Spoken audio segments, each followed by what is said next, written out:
ẹ jọ̀ọ́ mo fẹ́ jẹ́ kẹ́ sáré fetí gbọ́ voice note tí mo fẹ́ rọra play yìí, ẹ jọ̀ọ́ ẹ má bínú kí n tó ṣàlàyé àwọn nǹkan kan. What year is it? 2024.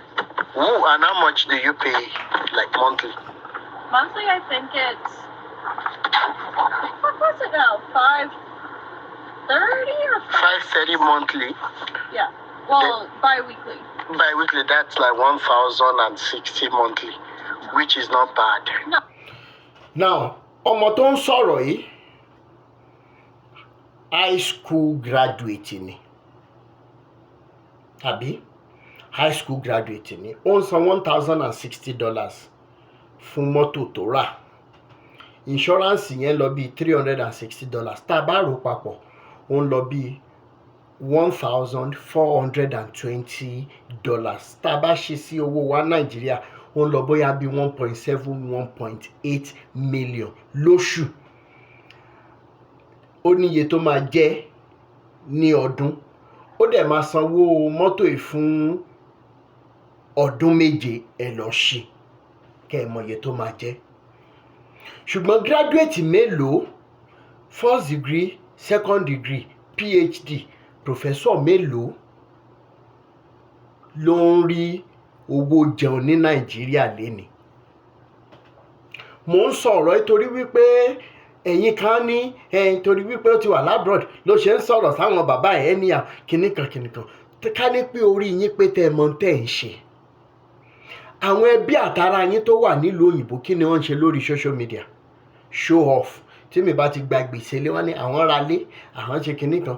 Mi ní pé kẹ́nìkan kan kó má ṣe nǹkan tó ń gbogbo wa ò jọ wá sáyé níjọ́ kan náà, àdè lè jọ lọ́jọ́ kan náà, ṣùgbọ́n ìlànà tèmi ń tọ̀ yìí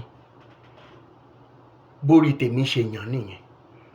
Now, tó bá yẹ pé bóyá a ní ìjọba tó nírònú, ó yẹ kí each graduate ní Nàìjíríà, kí ìjọba Nàìjíríà máa rí wa gẹ́gẹ́ bí asset. Ká ní pé ìjọba tó nírònú ni.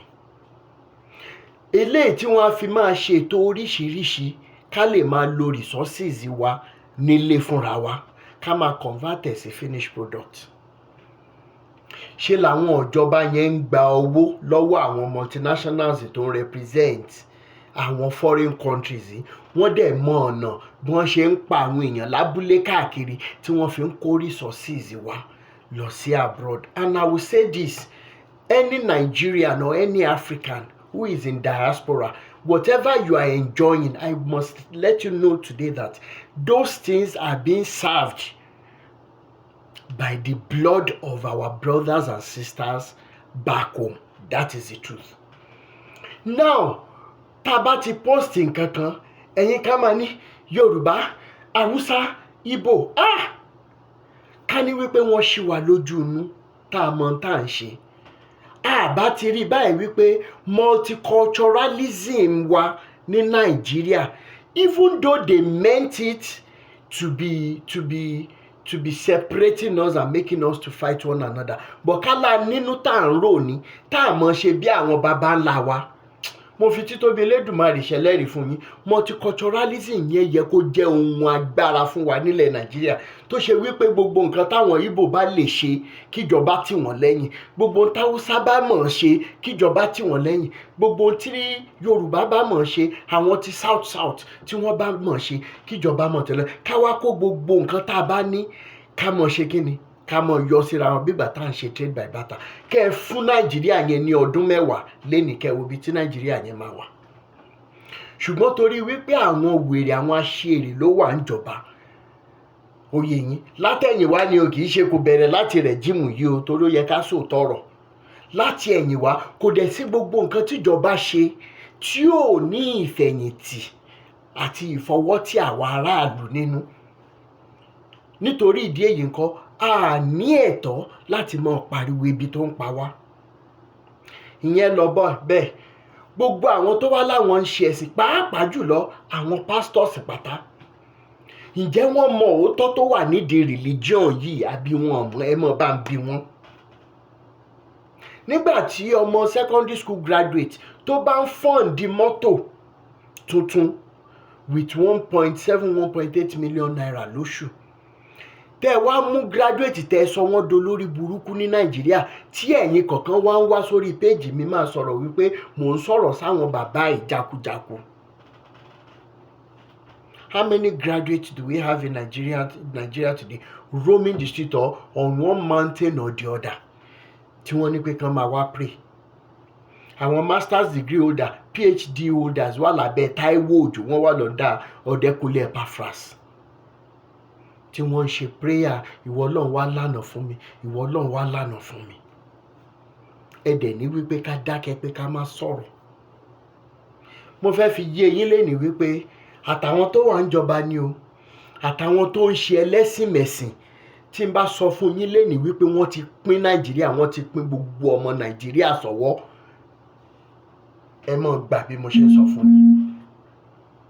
Tí ò bá rí bẹ́ẹ̀, ẹ wo gbogbo nǹkan tí wọ́n ti dè mọ́lẹ̀, wọn ò tún wá de ọrọ̀ ayé yẹn mọ́lẹ̀. Ẹ̀yin tẹ́ tún wá jẹ́ èèyàn, wọ́n ti pín yín tán. Ẹ wo ti tàwọn Múkà God's chosen, ẹ wo nǹkan tó fi mú àwọn títí ẹ̀, ẹ wo aṣọ ẹ̀sìn tó kó sí wọn lọ́rùn, ẹ wo ètí Adébóyè fi mú àwọn títí ẹ̀ mọ́lẹ̀, ẹ wo ètò Oyèdépò ń ṣe, ẹ wo gbogbo wọn pátá, ẹ wo nǹkan fi dè yín mọ́lẹ̀. A dẹ̀ ń sọ fún yín wípé ó ti tó àsìkò tó yẹ kí gbogbo wa rorí wa. Lóòótọ́ àwọn kan sọ pé Awíkoko wọn kúkú fi nǹkan kan fà wá, fúnra wọn àwọn èèyàn náà lọ síbẹ̀. Yes. But the question is, do people even know how else to live in the midst of all this chaos?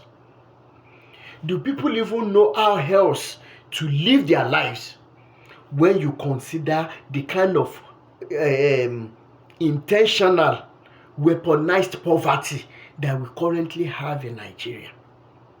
Ní Nàìjíríà tó ṣe wípé tẹ́ bá jẹ seed, tẹ́ bá jẹ fruit, tẹ́ bá ju seed ẹnu during rainy season, ó máa lálẹ́ wò. What exactly are we waiting for in Nigeria? Ẹ̀yin ìjọba pẹ̀lú ẹ̀yin tẹ́lẹ̀ ń ṣe ẹ̀yin olóṣèlú pẹ̀lú gbogbo ẹ̀yin tẹ́ jẹ́ pásítọ̀ àti àfà káàkiri àti gbogbo ẹ̀yin oníṣẹ̀ṣe tẹ́ ń gbé agbára fáwọn foreign religious leaders àtàwọn politicians, ọ̀rọ̀ ti kàn yín. Torí àwa gbọ́dọ̀ sọ títí wa. At the end of the day, tó bá yẹ pé ìjọba ẹ̀ nínú tí wọ́n rò, kí ló ṣẹlẹ̀ tó ṣe wípé ìjọba Nàìjíríà wọn ò lè rí sí stability of power supply? Kí ló dé tí wọn ò rí sí ọ̀rọ̀ insecurity tó ń jọ wá lẹ́nu ní Nàìjíríà?